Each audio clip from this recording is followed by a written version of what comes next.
اللهم صل على سيدنا محمد وعلى آل سيدنا محمد وبارك وسلم. اعوذ باللہ من الشیطان الرجیم. بسم اللہ الرحمن الرحیم.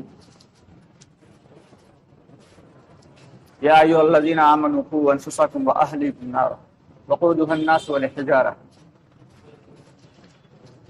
بسم اللہ الرحمن الرحیم. یا ایھا الذین آمنوا ادخلوا فی السلم کافہ. پیارا دوستو اور عزیز بزرگوں، اللہ رب العالمین نے ہمیں اس وقت مغرب کی نماز باجماعت پڑھنے کی توفیق عطا فرمائی. اللہ کا بہت احسان اور اللہ کا فضل. بے شک یہ اللہ کے توفیق سے ہی ہوا ہے، اس میں ہمارا کوئی کمال نہیں. اب اللہ تعالی نے ہم سب کو ایمان کی محنت پر اور دین کی محنت پہ مجتمع فرمایا ہے.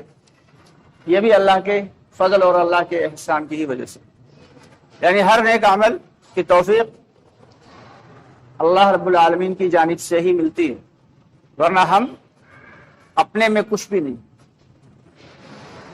یہ جو قرآن پاک کی آیت کریمہ پڑھی ابھی آپ کے سامنے نہایت اہم ہے. ویسے تو قرآن پاک کی ہر سورہ، ہر آیت، ہر حرف، ہر لفظ، ہر نقطہ نہایت اہم ہے، لیکن آج کل کے دور کے اعتبار سے اگر دیکھا جائے تو ایک جگہ اللہ تعالیٰ کیا فرما رہے ہیں کہ اے ایمان والو، اپنے آپ کو اور اپنے اہل و عیال کو جہنم کی بھڑکتی ہوئی آگ سے بچاؤ. اور جس جہنم کا ایندھن کیا ہے، اس آگ کا ایندھن کیا ہے؟ انسان اور پتھر ہے. کہ پتھروں کے بارے میں ہم سبھی جانتے ہیں کہ پتھر ایک ایسا میٹل ہے کہ لوہے کو تو پگھلایا جا سکتا ہے، سونے چاندی کو پگھلایا جا سکتا ہے، لیکن پتھر کو کتنا بھی گرم کر لیں پگھلایا نہیں جا سکتا. کتنے بھی ٹیمپریچر پہ 1400 ڈگری پہ لے جاتے ہیں تو لوہا پگھل جاتا ہے، پانی کی طرح بہنے لگتا ہے. لیکن پتھر اگر 2000 پہ بھی لے جائیں گے چٹک تو جائے گا لیکن پگھلے گا نہیں. پھر دوزخ کی آگ کتنی خطرناک ہوگی اور کیسی زبردست ہوگی کہ پتھروں کو بھی پگھلا دے گی. اللہ تعالیٰ نے گویا کہ جہنم کی بڑھتی آگ کا ایک نقشہ بیان کر دیا. اور اللہ کا کتنا بڑا احسان ہے کہ اللہ نہیں چاہتے کہ میرے بندے یا ان کے اہل و عیال جہنم کی آگ میں چلیں. اس لیے اللہ تعالیٰ نے باقاعدہ سے کہہ دیا کہ اپنے آپ کو اور اپنے اہل و عیال کو، اور اہل عیال کے بارے میں مفسرین فرماتے ہیں کہ ہمارے جو ماتحت ہیں وہ بھی، اور ہمارے جو گھر والے ہیں وہ بھی، اور ہمارے جو اڑوسی پڑوسی ہیں وہ بھی، جو ہمارے ملنے والے ہیں سارے کے سارے ہمارے اہل ہی تو ہیں. سارے ہمارے اہل ہی تو ہیں. ان سب کی فکر کرنا ہماری ذمہ داری ہے کہ اگر اپنی فکر میں پڑے رہے تو یہ کافی نہیں ہے. اللہ کی نگاہ میں اپنی فکر میں پڑنے والے لوگ کافی نہیں ہوتے. اگر ایسا ہوتا تو وہ بنی اسرائیل کا وہ واقعہ یاد کریے کہ جب اللہ تعالیٰ نے بھیجا عذاب کو، جبرائیل علیہ السلام کو، عذاب کے فرشتے کو بھیجا، کہا جاؤ اس بستی کو اٹھا کے پلٹ دو. تو فرشتے گئے، دیکھا کہ وہاں ایک ایسا آدمی موجود ہے یا رب العالمین کہ جس نے پلک جھپکنے کے برابر بھی کبھی آپ کی نافرمانی نہیں کی.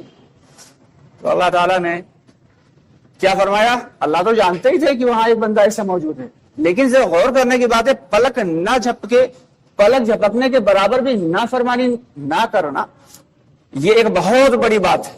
آج کے دور میں اگر سورج لے کے بھی ڈھونڈا جائے تو شاید ہی کوئی ایسا بندہ ملے جو پلک جھپکنے کے برابر میں بھی اللہ کی نافرمانی نہ کرتا ہو.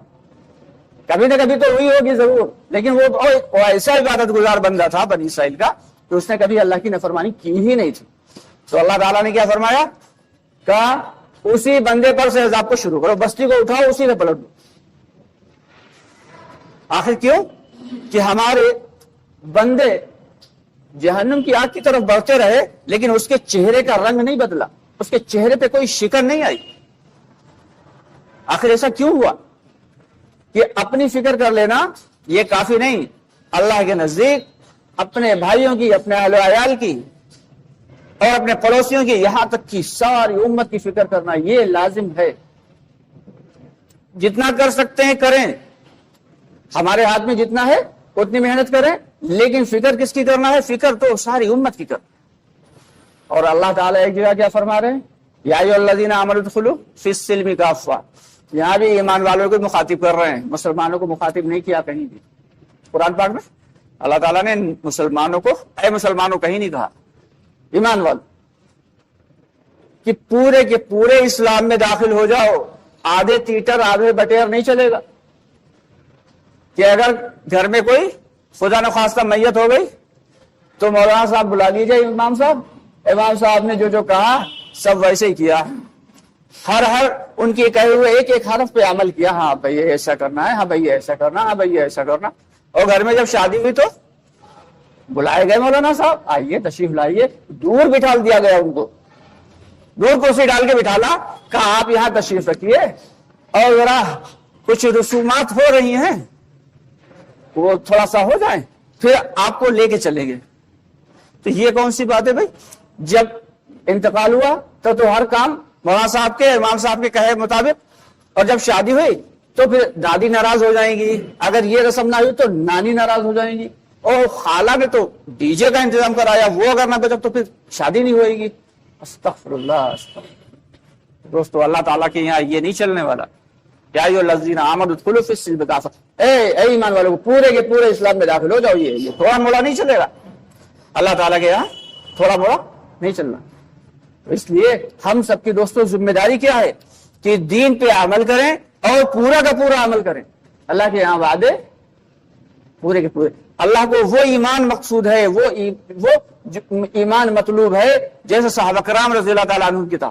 اب ظاہر سی بات وہاں تک ہم لوگ نہیں پہنچ سکتے، آمنو کما آمن الناس، اللہ نے اشارہ کیا کہ ویسا ایمان لاؤ جیسے صحابہ کا تھا، لیکن وہاں تک نہیں پہنچ سکتے۔ لیکن ایمان کی محنت کرنے سے یہ تو ہوگا کہ خاتمہ بالخیر ہو جائے، اتنا تو ہو سکتا ہے۔ آج کل تو ایمان بچانا ہی بڑا مشکل، بازار کی جانب نکل کے چلے جائیں آپ، کہتے ہیں کہ نظر جو ہے وہ اتنا خطرناک ہے، حدیث کا مفہوم ہے نظر شیطان کے تیروں میں سے ایک تیر ہے، اور جس کسی کی نظر کسی غیر محرم پہ پڑے تو ایمان کو ایک ایسا جھٹکا لگتا ہے کہ وہ ایمان کمزور پڑ جاتا ہے۔ جیسے کسی بجلی کے ننگے تار کو چھو لیا جائے تو بدن کو ایک جھٹکا لگتا ہے، اور جن کے کرنٹ لگا ہے وہ اچھے سے جانتے ہیں، میرے تو لگا میں تو جانتا ہوں، جب جھٹکا لگتا ہے تو بدن میں ایک دم ویکنس سی آ جاتی ہے، ایک دم کمزوری آ جاتی ہے۔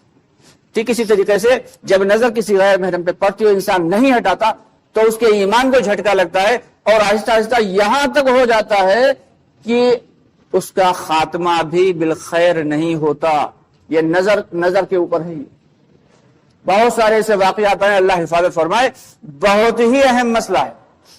ارے ہمارے نوجوان بہت ہی وہ ہم انہیں واقعی بہت ہی نیک سمجھتے ہیں، آج کا زندہ ولی سمجھتے ہیں وہ نوجوان جو اپنی نظروں کی حفاظت کر لے جائیں، ورنہ تو بوڑھے بھی نہیں بچتے، آج کل بوڑھے بھی نہیں بچتے۔ اللہ حفاظت فرمائے، بہت بڑا مسئلہ ہے، ایک بہت بڑا فتنہ ہے، نظروں کی حفاظت بہت بڑا فتنہ ہے۔ تو دوستو ہم سب کی ذمہ داری یہ ہے کہ اپنے ایمان کو بنانا بھی ہے اور بچا کے لے بھی جانا ہے، اور کہاں لے جانا ہے کہ اللہ کی حضور پیش کر دینا ہے۔